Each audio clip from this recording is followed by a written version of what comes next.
On nous donne une fonction quotient, f de x, définie sur 0 plus l'infini avec 0 exclu, par f de x égale log x sur x carré. CF sa courbe représentative dans un repère d'unité 2 cm sur l'axe des abscisses et 6 cm sur l'axe des ordonnées.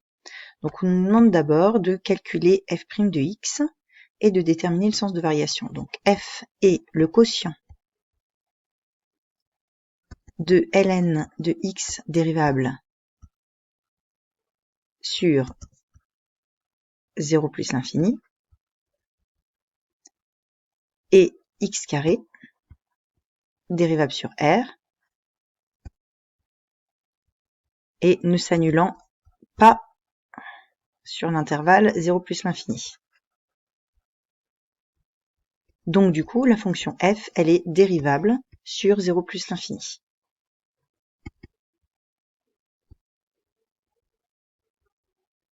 On a donc un quotient, donc on pose u de x égale ln de x, donc sa dérivée c'est 1 sur x, et v de x c'est x carré, donc sa dérivée c'est 2x.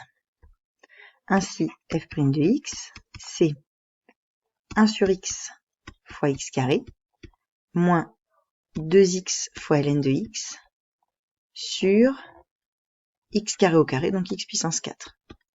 Donc ici, on obtient x moins 2x ln x, sur x puissance 4. En factorisant par x, on obtient x facteur de 1 moins 2 ln de x, sur x puissance 4, et donc 1 des x s'annule. Il reste donc 1 moins 2 ln de x sur x au cube. On va étudier le signe de f' de x pour étudier les variations. Donc, on sait que x sub est strictement positif sur 0 plus l'infini, et on va étudier le signe de 1 moins 2 ln de x. Alors, ce nombre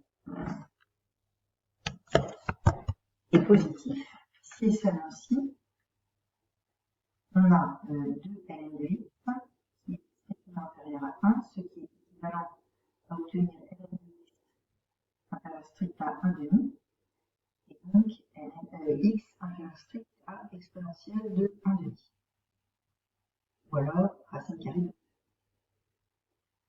Donc, on va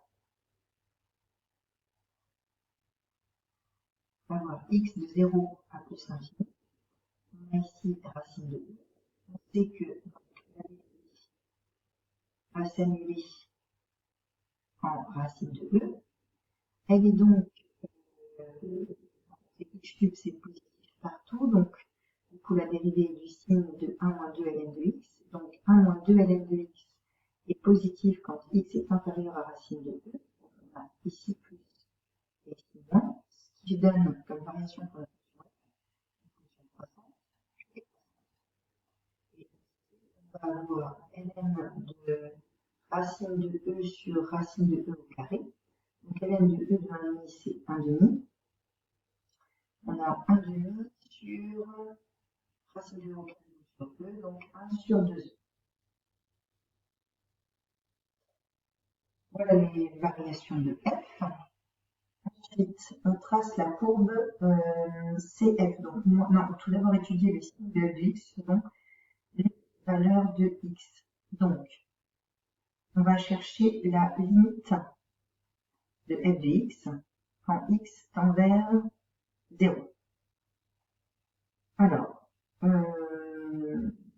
2 points. Limite de ln de x quand x tend vers 0, c'est égal à moins l'infini. Limite de 1 sur x carré quand x tend vers 0, ce qui est égal à plus l'infini. Donc, par produit, la limite de f de x quand x tend vers 0 est égale à moins l'infini. De la même manière, on va chercher la limite de f de x quand x tend vers plus l'infini. Limite de ln x quand x tend vers plus l'infini, c'est plus l'infini.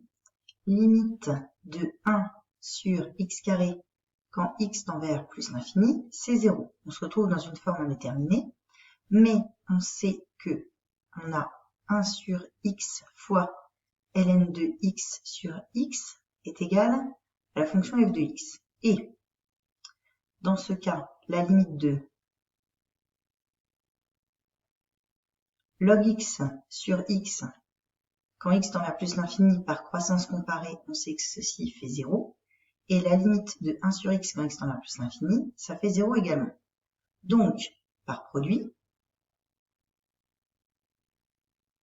la limite de f de x quand x tend vers plus l'infini, c'est 0. On peut donc compléter le tableau de variation en mettant ici moins l'infini et ici 0. On va donc ensuite étudier le signe de f de x selon les valeurs de x. Donc, on sait que sur l'intervalle racine de e plus l'infini, f, elle est décroissante ayant 0 pour limite.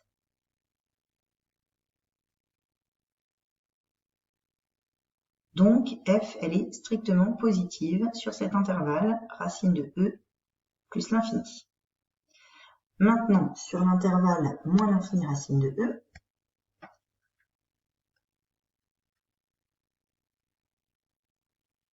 la fonction f est continue, strictement croissante, avec 0 qui appartient à l'intervalle moins l'infini 1 sur 2e. Donc, d'après le corollaire du TVI, théorème des valeurs intermédiaires, il existe un unique alpha appartenant à moins l'infini racine de e, tel que f de alpha soit égal à 0. On va utiliser la calculatrice pour déterminer une valeur arrondie de alpha. En fait, il n'y en a même pas besoin. Il suffit de prendre, si on prend alpha qui est égal à 1, on sait que log de 1 sur 1 au carré, ça fait 0. Donc, sur l'intervalle moins infini 1, f de x va être négative. Sur 1 plus l'infini, f de x va être positive. On nous demande de tracer CF, alors moi je vais la représenter grâce à la calculatrice. Donc, on va utiliser la fonction quotient ln de x sur x au carré, qu'on va représenter graphiquement. Donc, on se situe sur 0 plus l'infini. Donc, on voit, si on change un tout petit peu la fenêtre, pour les x, moins 1 à 10, c'est bien. Pour les y, on va mettre moins 3 à 10, par exemple. Et on regarde graphiquement. Donc, jusque 1, la fonction semble être négative. Et après 1, si on change encore un peu la fenêtre là, voilà. Après 1, on voit que la fonction, elle est plutôt positive et elle va tendre vers 0. On note S, la surface du domaine délimitée par la courbe CF, l'axe des abscisses et les droites d'équation x égale 1, x égale e. Donc si on regarde, c'est comme si ici on traçait une droite verticale ici et une droite verticale E, c'est environ 2,718, donc on serait par ici. Donc on a bien la fonction qui est positive, donc l'aire entre la courbe, l'axe des abscisses et les deux droites en question va être à calculer grâce à l'intégrale de la fonction. Donc, S,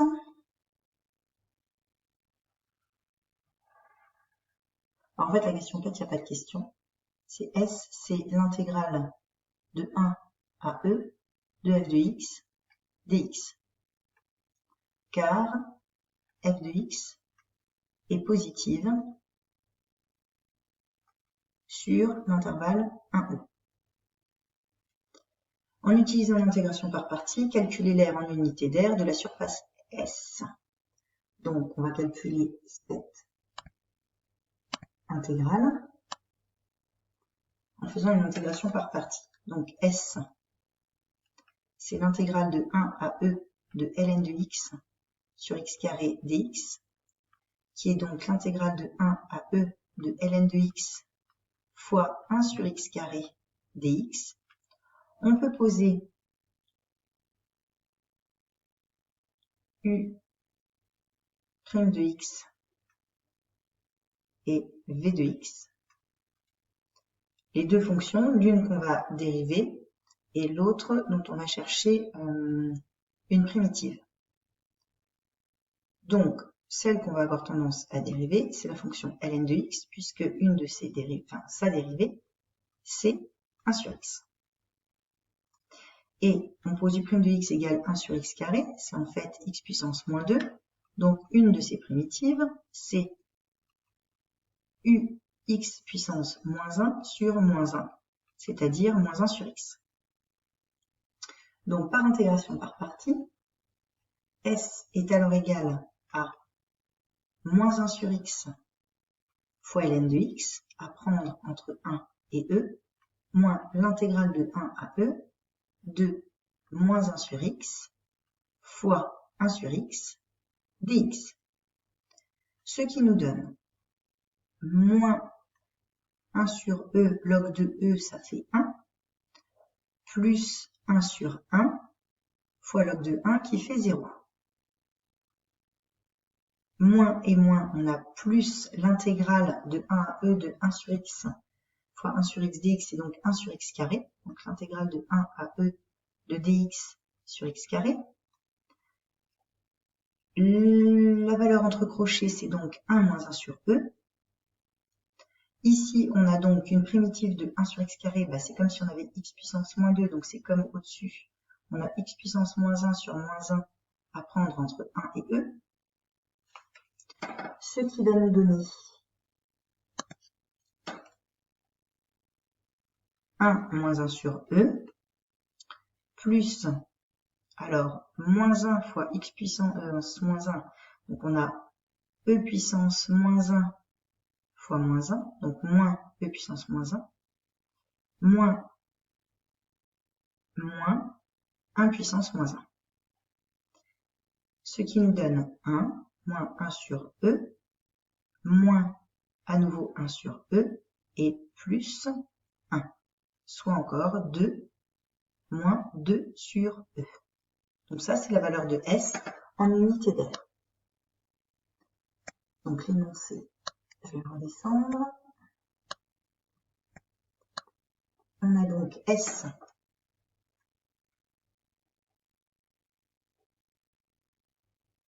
qui est égal à 2 moins 2 sur E, unité d'aire. Et en déduire l'aire de la surface S, alors il faut bien faire attention, puisque une unité d'aire, c'est un rectangle de dimension 2 cm x 6 cm, donc 2 fois 6, ça fait 12 cm². Donc S va être égal à 2 moins 2 sur E fois 12. Donc là, on va utiliser la calculatrice. 2 moins 2 sur E. 2 moins 2 divisé par E. Ça nous donne une valeur arrondie que l'on multiplie par 12 cm², ce qui donne environ 15,17 cm².